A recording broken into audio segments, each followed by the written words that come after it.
Hi, I'm Laura Alexandra and welcome to Serbia. I'm exploring this beautiful European country and discovering its rich history, unique culture and, of course, its modern-day offerings. Last time, I continued to explore Serbia's capital city, Belgrade, with a great deal of time spent in royal company. I even met the Crown Prince and Princess. Our people are very welcoming people. They're warm, hospitable people. There's a lot to do in Serbia. There is really no excuse, yes. I also enjoyed some exciting outdoor activities, including kayaking through Belgrade's nature reserve, War Island. I'm now leaving the city and heading east to start a journey on an old Roman trail. In the territory of Serbia, 16 Roman emperors have been born here. And today I'm in Viminacium, a Roman city. There's remains of Roman baths, also mausoleums that have been found, and also coins and jewellery. But not only that, a very special finding that apparently is over 1 million years old. I'm going to explore to find out more. This unique archaeological park covers an area of 450 hectares and it's open to the public from February through to November.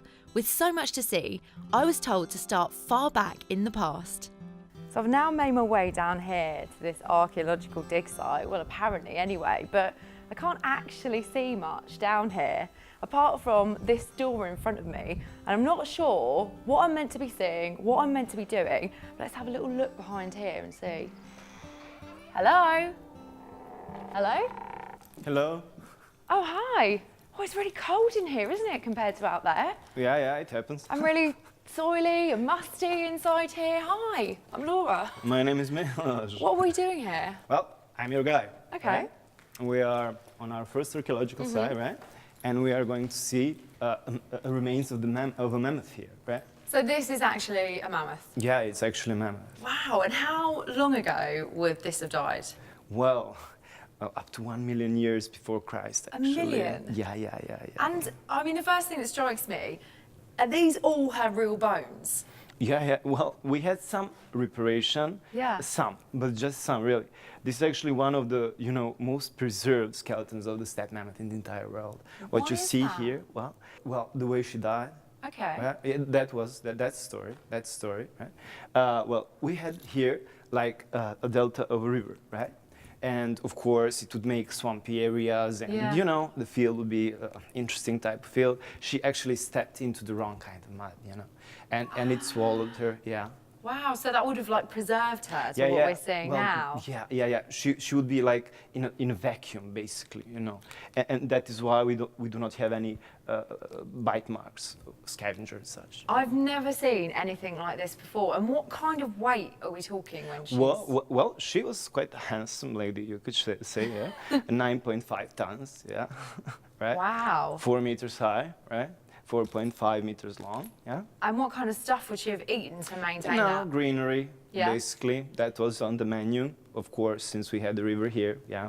And how, was she actually found here? Was she found a bit further away? Where did you find her? Well, actually, she was found 250 meters in this direction, right? In year 2009, right? Wow, so she's literally, you laid her here. But the interesting thing is, I've sort of had a little look around and there's other remains around here as well. Have you got more mammoths that you found in the area? Yeah, we've got plenty. And you've only uncovered, 3% of this area at the moment? Well, you could say 3%. I mean, this area is barely scratched. I mean, this is really, really interesting. So starting with the fact that we found this really well-preserved mammoth that might be 1 million years old, I don't know how it can get any better than this, but you know what? We're going to try, so let's see what else you've got. Come on. Yeah. Talk about starting off big. There are so many dig sites here, some of which are active, so I've asked Milos to take me to his favourite. So Milos, where are we now? Well, actually, we are at the Emperor's Mausoleum. This is one of our most interesting archaeological sites that we have in Viminacium, of course. And let me just say, actually, just in case people are hearing the squeaking going on, Yeah. do not adjust your sets. It's actually the protection that's over here that's squeaking in the wind. But this is really important, isn't it, to protect all that we have under here? Right, you're 100% correct. I could not say more. So we can go in, check it out if you want. Okay. Are we actually, I can't believe that we're allowed inside here as well. Yeah, well, we can. This is amazing. And it's quite interesting for people that come, for the first time and have no idea about Viminacium. They get, quite amazed. What's wrong with this place? Why we don't know about Exactly. this, right? I can't believe there's not loads of ropes around and that we can actually touch things inside Well, here. it might not be recommended to touch it, I won't. I'll behave myself. Yeah. So this column here, how tall would that have been? Well, it would be 12 meters higher, right? Maybe even taller than this construction is right now. So quite impressive, right? Let's have a look all around here as well. What have we actually got here? Okay, so if we are talking about the Emperor's Mausoleum, it is 251 after Christ, right? Only 2 tombs are from that time period. All the rest of the tombs are from a period later on, you could say. And more of it. The type of burial was really interesting. Yeah. Romans, it was actually a ceremonial type of burial. And it would last for a longer time period, since Romans believed that the soul would still be in this realm, you could say, right? And in the end, he would be burned, right? The fire would come up from the power down, right? Yeah. And his remains would fall into, let's say, underground crypts. In the instance of him being burned, they would let an eagle fly towards, let's say, the heavens, so that would also have a symbolic. It would actually represent apotheosis, or him becoming a god, actually, right? That's absolutely incredible. That's the best type of burial. I mean, that's the kind that I'd like, to be honest, not to be too morbid. But I've noticed as well that there's lots of different sort of stones that these are made up of. Why is that? Well, different time periods, of course, but let's say different beliefs, different beliefs, meaning different ways of burial. You will see also that we have Christian skeleton here. So Christians will also present here, will be from the 4th century, Edict of Milan and such. Interesting stuff, Before that we had persecution of Christians and so on and so forth. So, 14,000 tombs, graves, fresco tombs. We have found, like it's 10% of, I believe, 10% of the necropoli itself. It looks like it's got a hole in its head. Yeah, well, it might have been a specific type of chirurgical intervention, actually, trepanation. It would take place when you would have blood pressuring, actually maybe making pressure, inside your head. So they would use a specific instrument, right? We have one found excavated in Viminacium, right? And then they would make a circular incision, right? Unfortunately, the wound did not heal, so he would decease. He died. So this fascinates me, the fact that actually you can peek in, right? Exactly. So somebody can actually come here and sort of take a little look inside, and it almost transports you back in time, doesn't it? Yeah. It's actually like a glimpse into the ancient world. It's totally amazing. But I still would not recommend touching. Yeah, of course. But the fact is that you are up this close and up this personal to it, and that's the one thing that I just don't think you can get in any other places. Yeah, well, you are in one rare archaeological site right now. What can I say? It really does feel like a rare experience, and as if this isn't enough, they have another ace up their sleeve. Miloš, we've had such a busy day, and now we're somewhere really grand. Where are we? Actually, this is the reconstruction of a Roman villa. And this is as close to the real thing as you could get, isn't it? As it gets, as humanly possible in Serbia at least. Do you know what? I've just had a little thought. Yeah. If you don't mind waiting, actually, hanging on here for like 2 minutes, something like that. 2 minutes? 2 minutes. I'll be back. Okay. I'll be right back. Right.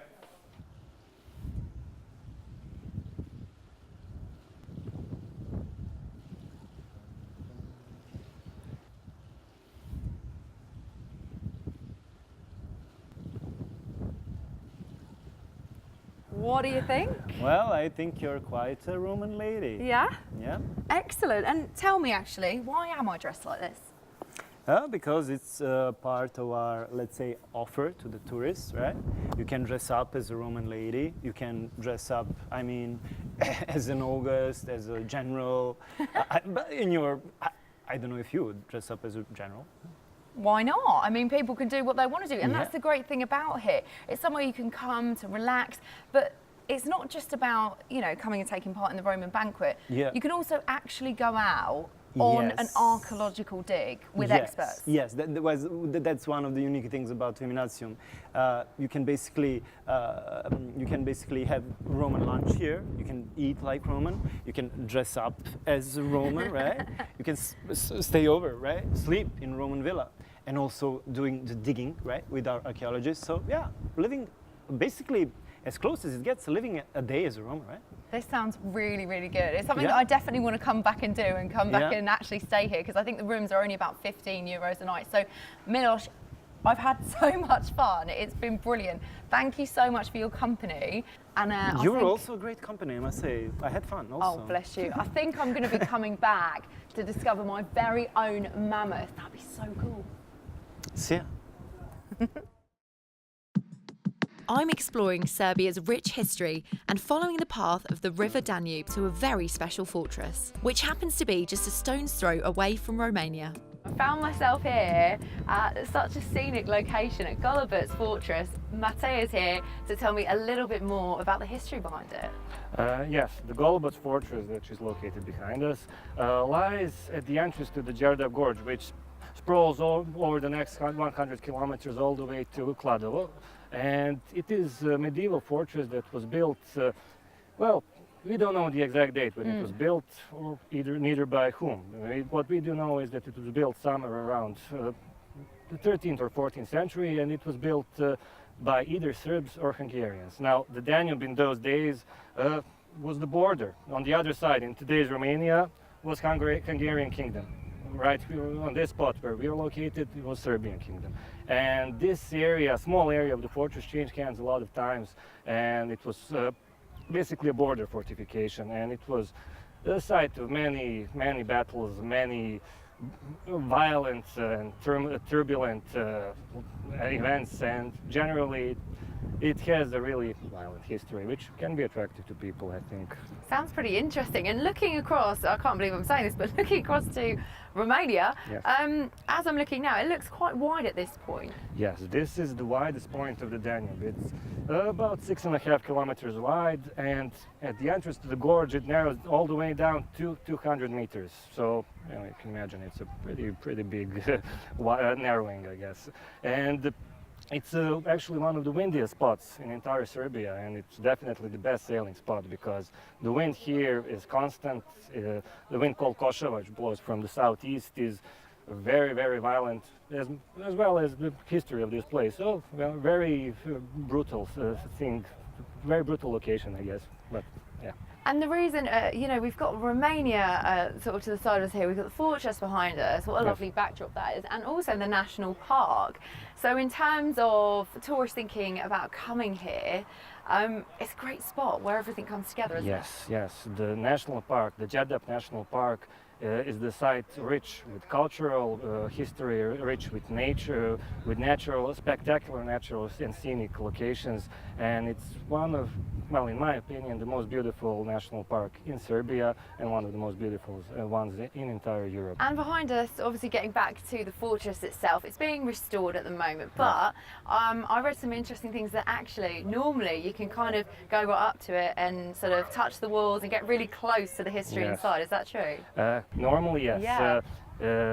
The fortress is undergoing reconstruction, and it will be done pretty soon, and when it's over, the fortress will be host to many tourists that will come, also to many events with medieval themes, music, concerts, theater shows. And where better to visit and come to an event here, a music concert or maybe a medieval themed event as well, where you've got Romania one side, Yes. you've actually got the beautiful Danube River here, you've got the national park, and of course the backdrop of the fortress. It's Yes. absolutely perfect, isn't it? It's sensational.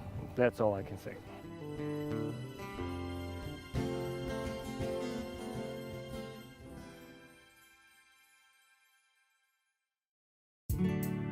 think it's safe to say at this point that Serbia is definitely a place to visit if you're into history.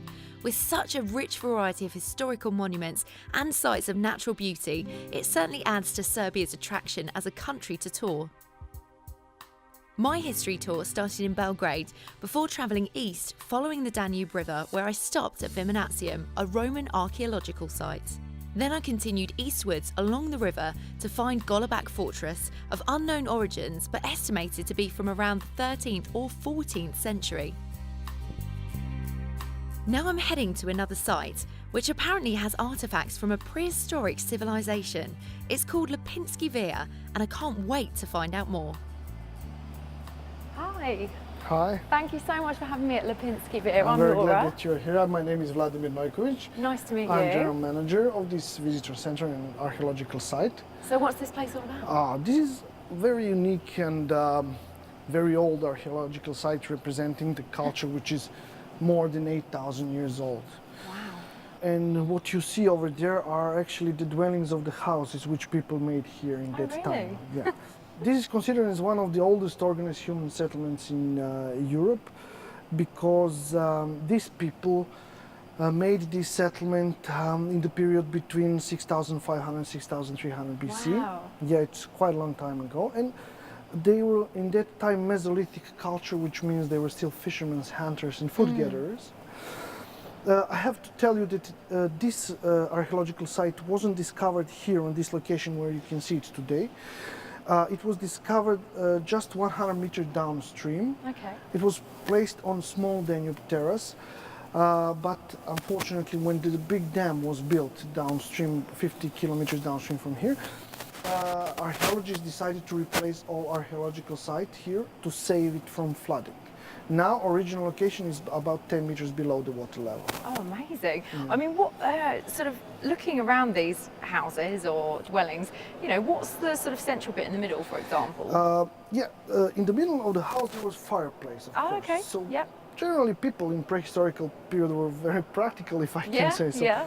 They were just considering how to cover the fire and to save it from rain or snow or whatever. So basically that is how first houses have been made. And the thing about these houses is that they have very specific shape. The first site is like trapezium shape, yet it is 1/6 of the circle with cutted peak, which means that they had some knowledge about geometry, since they could make the same shape of the house, only different size. So they had some kind of measurements in that time. But they might not have called it geometry at the time because they didn't know. Yeah, so they built the houses, which all of the houses were looking towards to Danube, but because there is east side and early morning sun should go directly into the house. In the middle of the house, fireplace. Behind fireplace, small stone with a hole inside. We suppose that this was sacrifixion stone. And also they kept very unique and interesting sculptures inside of the houses which they made. All the houses were covered with wooden construction, covered with leaves, straw, and above everything big skins of some big wild animals, because it was only waterproof material in that time. And did they sort of live in these communities? Like there's a couple of sort of dwellings that are really close together there. Would they live quite close together? Yeah, well, yeah, when you take a look like this, it looks like that. Yeah. But archaeologists left only the best examples of the dwellings. And they left like this because they want us to see that people lived here constantly, and they built one house over the older one. Yeah. So this community lived here for almost 2,000 years on the same location. This is absolutely rare situation in Europe. Yeah. So they built one house over another and again and again. So they had here, archaeologists discovered here 50 years ago 7 cultural layers. So from different periods, yeah. And this is why when you take a look, you see house over another, or dwelling over another dwelling. But generally, probably this lower one is older than. And there's a little example, of course, of all the rock forming yes. over It each is other just there as well. for visitors to have a little bit clearer picture how deep it was lays digged. up. Yeah, sure. So obviously you found these on the original site or something like this. What else have you found? Oh, very interesting artifacts, and I would like to show you them. Oh, please, let's go. The exhibition room is filled with objects and artefacts from the Mesolithic period, with rudimentary tools on display. Mostly made of wood or animal bones, these people used whatever they could to assist their lives. Life for the natives was very much focused around the river as it provided them with fish to eat. The locals started seeing the river as a source of life, and so there are early attempts of religion appearing amongst these findings, with stone sculptures representing humans with a fish look to them being quite common. In fact, these findings represent the oldest stone sculptures in Europe at 8,000 years old. Skeletons were also found here, which has sparked some interesting research. All of them had full sets of teeth. None appeared to have been killed by injury, and they are all much bigger than the rest of Europe, measuring in at 2 meters 3 centimeters tall. These were big people. So this is how we try to make reconstruction of Lepenski Vir house in normal size. We were always wondering how it looks like. There are many theories because wooden material literally burned under the soil for these thousands of years. And we came to this idea that house looked exactly like this, that it had wooden construction rising up from the dwellings, that it was covered with straw in this case, but above everything they for sure using skins of big animals because it was waterproof material, as I mentioned, and it was protective material.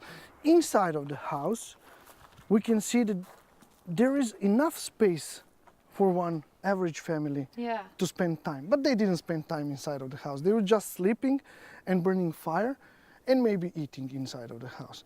So if we consider that they slept in contracted position, in this house, maybe 4 or 5 people could sleep in one moment. That's brilliant, and I love the fact there's a little sort of windowy area. It's almost like there's an upstairs as well. It's just fantastic. And do you know what? I wouldn't mind living in something like this because it's so lovely and so quiet here as well. Yes, it's cold during the summer, probably warm during the winter if we burn fire. I think that they really knew what they were doing in that time. Thank you so much, Vladimir. It's been absolutely brilliant. Culturally, the scenery, I definitely want to come back for another visit again soon. Yeah, I would love to see you again, hear you and the other people who are interested in this ancient prehistory of humans. Thank you so much. Thank you.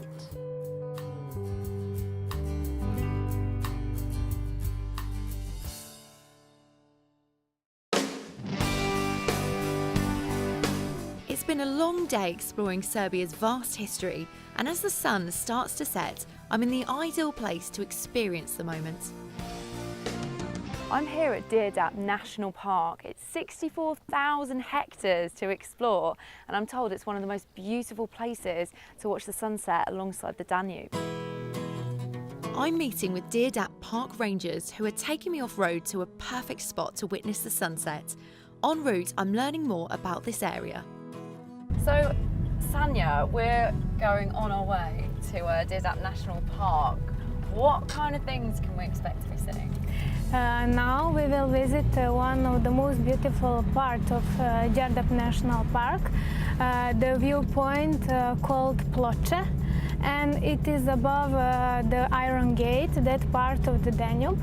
That's the narrowest part, isn't it? Yes, it is, yes. That is the narrowest part of the Danube.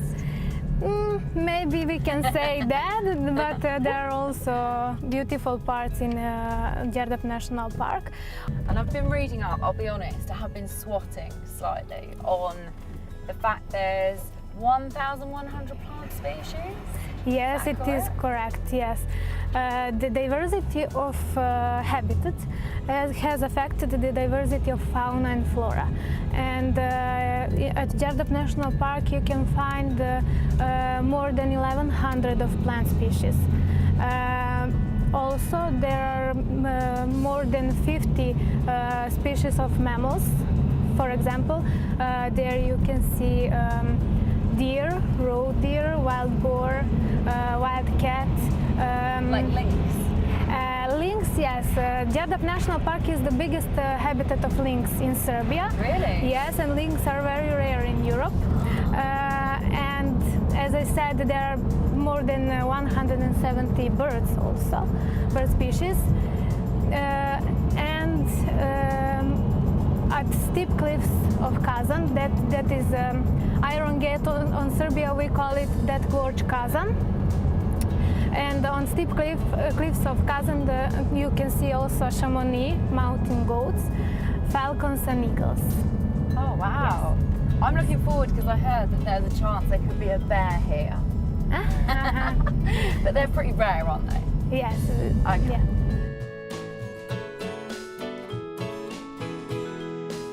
So we've started on the actual trail, and I wish you could appreciate how sort of death-defying this is, to be honest. It's quite thrilling because we're going up like a mountain that's actually really steep. So basically, if you look down the side, there's no barriers or anything, and there's nothing to stop you really rolling straight down apart from the driver's amazing driving skills, which I'm so glad that we've got a professional driver with us. In fact, just speaking to one of our guides saying that actually this particular company are the only ones that have the cars that are able to come up here, and also if you walk up here you've got to be accompanied by a special ranger, so it's basically being policed all the time, and all of the wildlife up here is protected as well. So yeah, we're here, we're going to watch something quite spectacular, right? Yes, and I am thrilled to see your reaction when you get there. Okay? And then we'll talk. I'm a little bit scared because I feel sort of under pressure now. Don't worry, no, just be careful. Okay, so let's have a little look through. Yes. I can't quite see what I'm going through apart from a clearing here with loads of rocks. But it sounds really quiet suddenly. Yes. I just can't hear anything at all.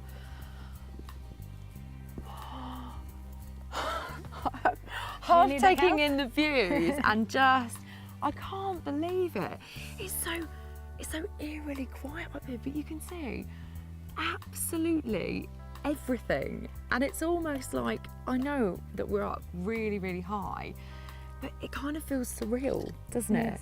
Sanya, there's just no words for this. I mean, the fact that when you're looking down at the Danube itself, all you can see, there's not even any ripples. It's just so still. You can meet Đerdap from the water, and here, as we want to say, like to say, from the bird's perspective, isn't it? I can't quite believe it. Wow.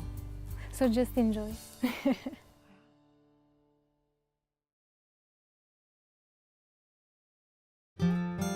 Those views were so spectacular that this morning I'm waking with a burning desire to see more. It's early morning here in Lipinski Vir, and I've decided I want to see the Iron Gate close up. There's no better way than to have a relaxing boat ride down the Danube. Having found myself a boat and a captain, I'm off to see the famous Iron Gate for myself.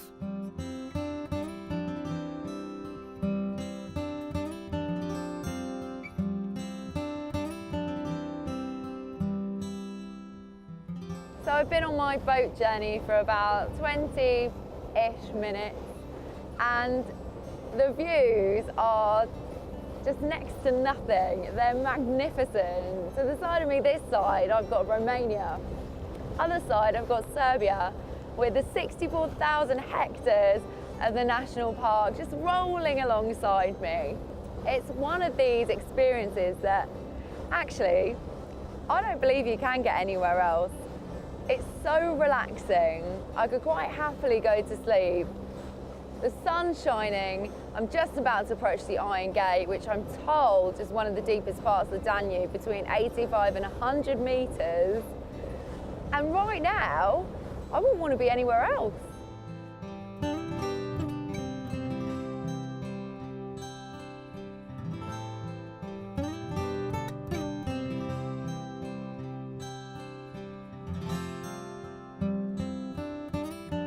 So So this is Sasha. He's been driving the boat for us today on our journey to the Iron Gate. Sasha, can you tell us a bit about the Iron Gate? Yeah, Iron Gate is long 10 kilometers and two partition. This is the big chasm in first partition, and go there down in the second partition and the small chasm. And the big chasm is very interesting because it's top in the this mountain. It's Ploče. It's a very good point to see. And here down in the white boat is there. The Danube is it's smallest, only 170 meters. And very good hiking road in this area. 2 hours and go and very easy road to hiking, and 2 hours and go up and come down, and very hard road and top in the mountain and big Štrbats here, and 6 hours you must take and go up and down, and you must prepare.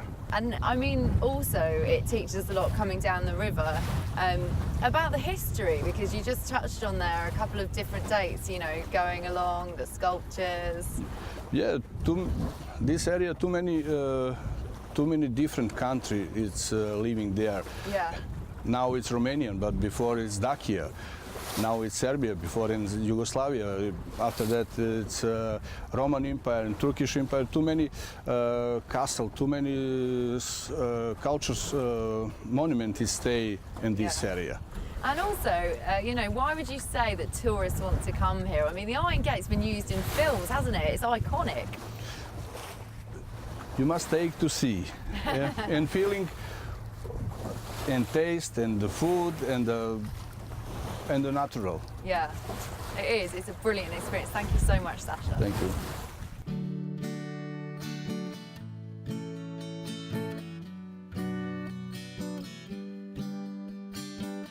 Behind me, you can see the Tabula Traiana. It dates back to the 1st century, and it's here to commemorate the Roman Emperor Trajanus and his many battles that were fought here in Serbia.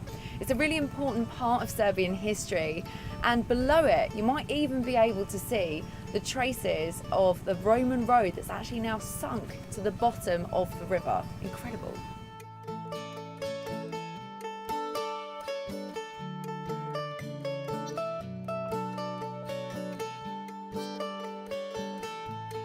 I was drifting off on this boat journey along the Danube River because it is so relaxing, but you can't because there's just so much to see. The first thing is the fact there's 2 countries either side of the river, and you're going through this. It's just something I've never experienced before. The fact that culturally you've got so much to see on both sides, the Romanian side and the Serbian side as well.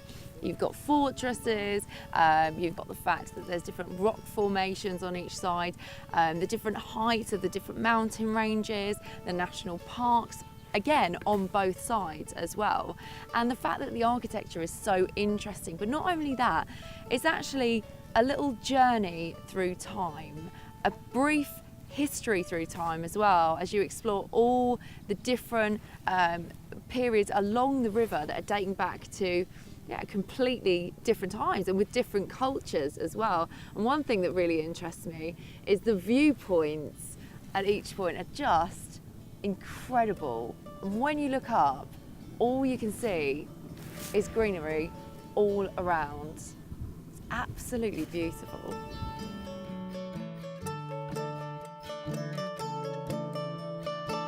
In case you can't tell, I'd highly recommend this experience to anyone coming to Serbia. It takes a while, but it gives you the perfect excuse to relax and just enjoy the natural beauty.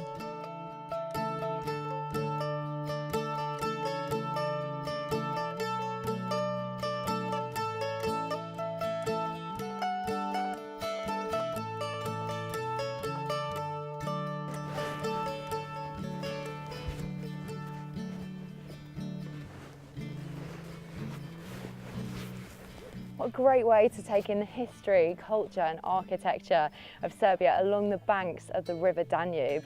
Right now, I feel like the luckiest girl in the world. I'm back on the road and on my way to a small historical village that dedicates itself to the production of one of my favourite things. I'm here at this UNESCO-nominated World Heritage Site to discover more about this old traditional wine village. So let's go. Rajak is located in the very east of Serbia and was once a bustling village filled with people committed to winemaking.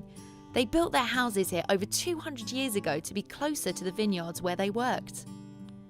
Resident winemakers have started occupying the buildings once again, making it a unique place to visit. Unfortunately, nobody here speaks much English. Not to worry, I'll manage. So I've been wandering around this very beautiful and very rustic wine village, and I've found myself a local expert to help me out. Dragana, so nice to meet you. Thank you so much. Can you tell us a little bit about this wonderful wine village? This is actually Rajačke Pivnice. It's village into the village, because every family from Rajac village had some kind of winery here, actually here at this site. So they had more than 200 houses or homes in the village Rajac, and now we have remains of maybe about 50 houses here. Actually, this is not houses, this is wine cellars and houses for production of wine. These homes were obviously for the wine producers here. Tell me a little bit more about the wine production itself and the heritage that is left behind in this area. The most important thing for wine production here is, of course, soil we have and configuration of soil also. So we have here some sunny hills, and they are maybe the most important reason, and also there are many sunny days during the year. So grapes can be ready for wine production at the same time each year. Because of that, we have tradition in maintaining our local sorts and production of the same wine for years. So what's so special about the wine of this region? Wines here are good because of sorts of wine we are growing here, and everything is natural, and of course naturally these sorts have big concentration of natural sugar. Of course, the most important thing here is sun and these sunny days we have in this part of Serbia. I understand there's still wine cellars that are here, still in production. Can you tell me a little bit about these? As you can see here, some houses are open, and it's traditionally job for one family, but also now young people, they are keeping tradition. They have in their families for years, or let's say for more than 100 years. And of course they are keeping tradition and their own recipes for production wine and maintaining these houses. Dragana, thank you so much for telling me about this beautiful wine village. Thank you very much, and please come again. Serbia's cultural offerings continue, and this time I'm exploring somewhere that is both a UNESCO World Heritage Site and a Roman archaeological excavation. I'm here at Felix Romuliana. It's a Roman site that dates back to the 3rd or 4th century, and apparently it was made for a Roman emperor. I don't know which one yet, but let's go and find out.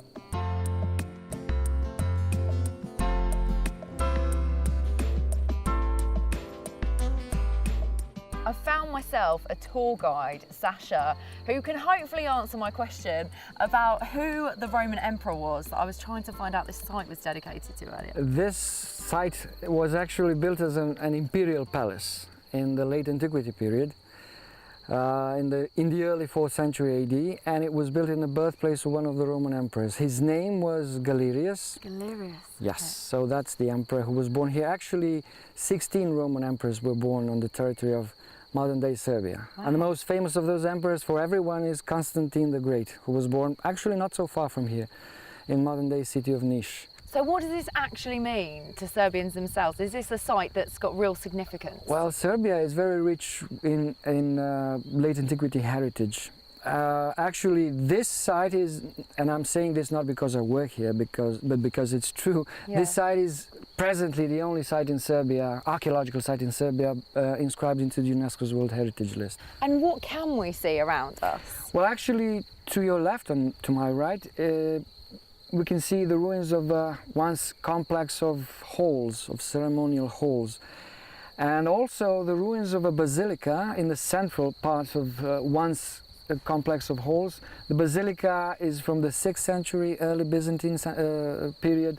It was probably used as a part of a church property, and then it was during the Middle Ages it was a part of a Slavic medieval settlement up until maybe 1,000 years ago, when it was deserted and no one has ever lived here ever since. And what else can we see around here? There are the ruins of 2 temples. One is to my right, over there. The other one, we cannot see it from here, but it's over there. There are public baths, banqueting halls with the underfloor heating system. We have mosaics here, but unfortunately the mosaics are buried under the sand on the site because of the climate here. We have very hot summers, very strong sun in the summer period, and then very harsh winters.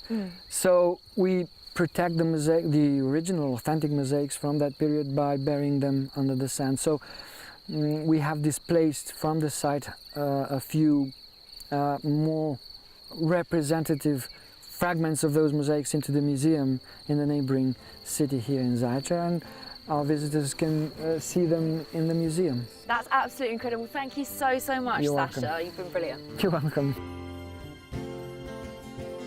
It seems that there's no end to ancient Rome's influence over Serbia's heritage. As I approach the city of Niš, there's one more site waiting for me to discover. I'm here in Mediana today, the palace of Constantine, the Roman emperor. He commanded for luxurious villas to be built here way back in the early 4th century. And actually, the remains span over 40 hectares, which just show how grand they really were. I've actually managed to find myself a local expert, Marco, who's going to tell us a bit more. Thank you so much, Marco. Thank you for visiting and welcome to this great house Thank of you. Roman emperors. Well, this house was built by a busy military and civil road that connects Belgrade and Istanbul, ancient Singidunum and Constantinople, used by Constantine and 6 additional emperors as temporary residence on their long journeys to east and the military campaigns. Villa covers 6,000 square meters. And it was of great importance for Romans and also citizens here that live in Naissus. Naissus, present-day Niš, is the birthplace of Emperor Constantine, one of the most important European leaders. And for Serbians themselves, I mean, that sounds like he'd be really important to them, and this particular place would be important as well. Is that right? Of course, very important because it is a proof of continuity of civilization here, unbroken continuity of civilization from way behind, even from pre-Roman times, because we found findings from pre-Roman period. But the most important is late antiquity. 3 Roman emperors were born in our city and 18 in Serbia. So we've ruled over Roman Empire for 200 years, we can say that. Wow. And there is proof of great engineers' work here in Mediana also. It's actually really interesting. We talked about engineering, architecture, but another thing I've noticed is really important to the Romans was the fact we found sculptures here, artifacts. Well, Laura, I have one big surprise for you. Let's have a look, follow me. Okay, interesting. I'm literally walking up a plank at the moment. Look at this though. We're now in the reception room of the Roman villa and room for partying. Okay, and lots of important people would come here for parties? Including Emperor and his important guests. They organized dinners here and along the way entertainment for the guests. And one thing I noticed as we've walked in here, we're obviously standing on sort of quite a primal scaffold piece at the moment. What's the reason for this? Because conservation and exploration is undergoing, so archaeologists removed some parts of this room, separated, numbered, and after the conservation and after the work, they will return to the exact place. So let me have a look just over here and just clarify that we've actually got tons of plastic pots that are just around this area, and there's loads of tiny stones. They actually get even smaller than this one here. They're all numbered up. Yes. How much longer do you think the process will be just of this room uncovering it? I think we're talking about months. Months? Yes, really? really. As soon as that? Yes. That's very exciting. And in terms of the patterns here, were these significant? There are lots of interesting patterns here. Romans put those patterns all the way from the Belgrade all the way to Niš. You can see them. But the most important and you can say interesting are those swastikas. Okay, wow. So that is testimony that swastika is not painted first by Hitler, but that is an old symbol used here in Europe before the Romans and during the Roman period, and also Indian symbol from Hinduism and Buddhism. Wow, it's absolutely beautiful and so worth seeing. Marko, thank you so much for showing us around. Thank you for visiting, and come again when work is done. I will do. Okay. Next time on Serbia Old and New, I take a break from ancient history and experience Serbia's modern offerings as I go shopping, mountain biking, and just relax. And I marvel at one of Serbia's natural wonders, the scarily named Devil's Town.